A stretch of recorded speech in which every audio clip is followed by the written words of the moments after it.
أهلا بيكم معانا النهاردة في استكشاف جديد. بنغوص سوا في كواليس قصة كده من القصص اللي بتلمس القلب بجد. أيوة، القصص اللي فيها عيلة ولمة وأحيانا زعل برضه. بالظبط، قصة النهاردة عن أخين حسن ومحمد. القصة دي فعلا عملت ضجة. بالظبط، وخصوصا بعد فترة خلافات كانت واضحة قوي للكل. الفيديو نفسه انتشر والمشاعر كانت خلينا نقول إيجابية جدا. تمام. بس دايما السؤال بيفضل، إيه اللي بيحصل بجد ورا الكواليس في لم شمل زي ده؟ خلينا نفكك الموضوع ده. فعلا القصة دي أكبر من مجرد فيديو صلح وخلاص. دي حالة ممكن نحلل منها حاجات كتير قوي. زي إيه مثلا؟ زي الدوافع الحقيقية ورا الخطوة دي، التوقيت بتاعها بالذات، الطريقة اللي اتقدمت بيها للناس، ودور كل واحد فيهم كان إيه بالظبط، خصوصا لما تكون حياتهم مكشوفة للناس بالشكل ده. طيب، قرار واحد بس مفاجئ قلب الموازين كلها. تخيلوا معايا كده الموقف. حسن فجأة قرر يحجز طيارة ويروح الإمارات. مش سياحة بقى ولا شغل؟ لا، مخصوص عشان أخوه محمد. كان بقالهم فترة مش زي الأول، يمكن الدنيا خدتهم، يمكن شوية زعل بسيط. وارد جدا، بيحصل.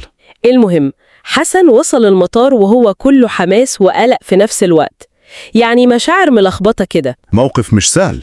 والغريب بقى، بدل ما يروح فندق يستريح بعد السفر وتعب الطيارة وكده، عمل إيه؟ لا، قرر يروح بيت أخوه على طول. عايز يفاجئه هو ومراتهم الصغيرة تالين اللي بيقولوا لها توتة. يا سلام، القرار ده لوحده حكاية بصراحة. يتخطى تعب السفر كله عشان اللحظة دي. أيوة، مستعجل للمواجهة أو للمصالحة. بالظبط، كأنه مش عايز يضيع وقت. ده بيوري قد إيه الرغبة في الصلح كانت قوية جواه. خير البر عاجله زي ما بيقولوا. فعلا. وحتى تفاصيل الرحلة الصغيرة دي، مثلا تجربته الأولى مع شاي الكرك.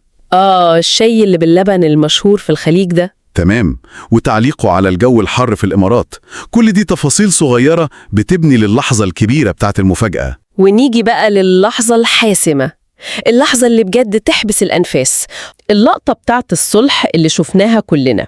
حسن أول ما شاف محمد قال له كده بعفوية، أنت خسيت كده ليه؟ الجملة دي لفتت نظر ناس كتير. بس ممكن تكون فعلا بتعكس قلق حقيقي وسط كل الزحمة دي، وكلمة وحشتني اللي طلع من القلب بجد. وتعبير محمد نفسه كان مؤثر قوي لما قال إن المفاجأة دي أحلى مفاجأة في حياته. وقال كمان جملة لفتت نظري قوي، ما كنتش كويس وبقيت كويس. يا الله، جملة بسيطة بس فيها كمية مشاعر رهيبة، بتوريك قد إيه وجود أخوه فرق معاه. واللي عجبني أكتر كمان كلام محمد عن علاقتهم، لما قال أنا اللي مربيه رغم فرق السن اللي بينهم، بس ده بيوضح القرب.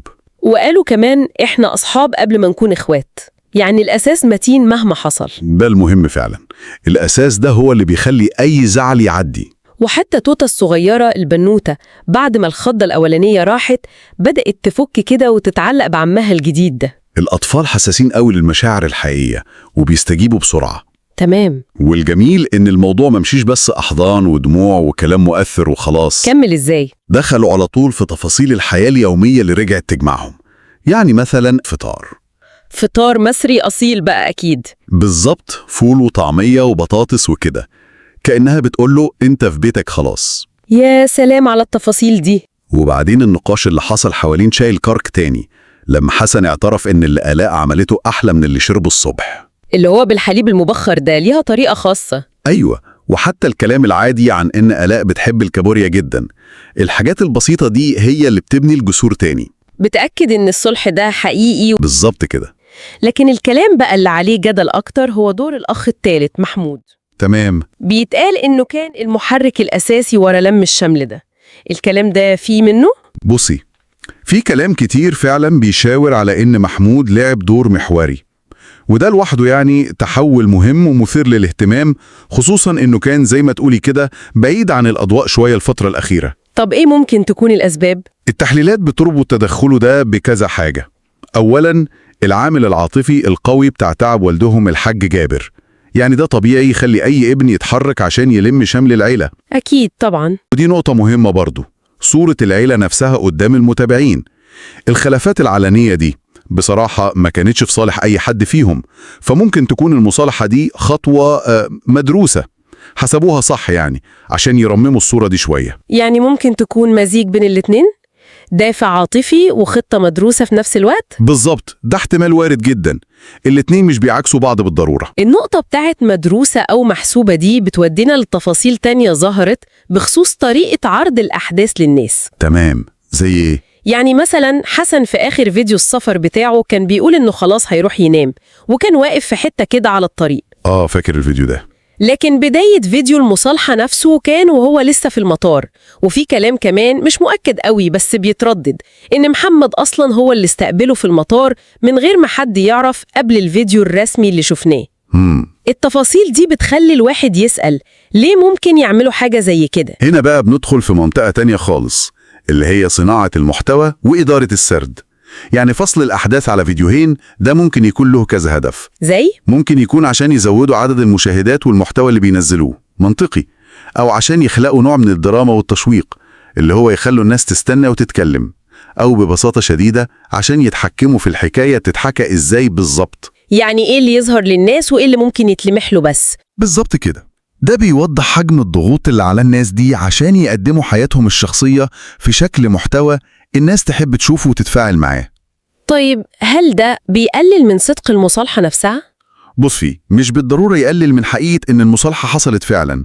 ممكن يكونوا اتصالحوا بجد، لكنه أكيد بيخلينا نتساءل عن مدى التلقائية في الموضوع مقابل التنظيم والترتيب المسبق. النقطة الأهم في رأيي إن الحياة تحت الأضواء ليها قوانينها المختلفة، والخط اللي بيفصل بين الحقيقة الشخصية والعرض العام للناس بيكون ساعات رفيع قوي وصعب تشوفيه. وفي نقطة تانية كمان بتدعم فكرة الترتيب دي، اللي هي الإشارة للمصالحة التانية حصلت في نفس الوقت تقريباً بين نهولة وآلاء، كأن في محاولة منظمة أوسع لإصلاح العلاقات جوه العيلة كلها. فعلا النقطة دي بتقوي فكرة إن الموضوع ممكن يكون مجهود منسق. المصالحة بين نهولة وآلاء بتدي انطباع إن في رغبة في لملمة الأمور بشكل عام. وما ننساش العامل الأهم يمكن وهو الأب الحاج جابر. أكيد دوره واضح جدا. الكلام اللي منتشر بيقول إنه بالرغم من تعبه كان مصر إن الخطوات اللي كانوا مرتبينها والمفاجآت دي لازم تكمل زي ما هي. وفي كلام كمان عن تجمع عائلي كبير ممكن يحصل آخر الشهر، واحتمال نهولة تكون موجودة معاهم. دور الأب هنا مش بس دافع عاطفي، لا ده كمان ممكن يكون زي صمام أمان للعلاقات دي. إصراره على استمرار الخطط رغم المرض بيدي المصالحة دي وزن وقيمة أكبر. تمام.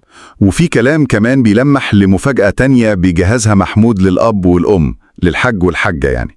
ممكن تكون سفرهم هم كمان عشان يزوروا محمد.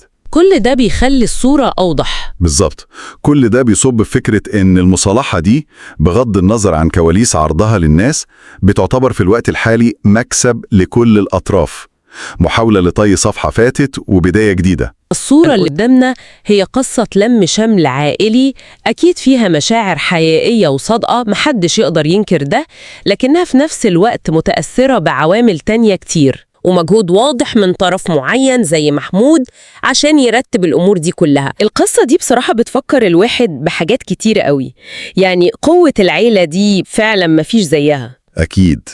وإن لفتة بسيطة وممكن تكون مفاجأة متعبة زي دي بس مفعولها يبقى زي السحر، ممكن تصلح حاجات كتير كانت بايظة أو متوترة.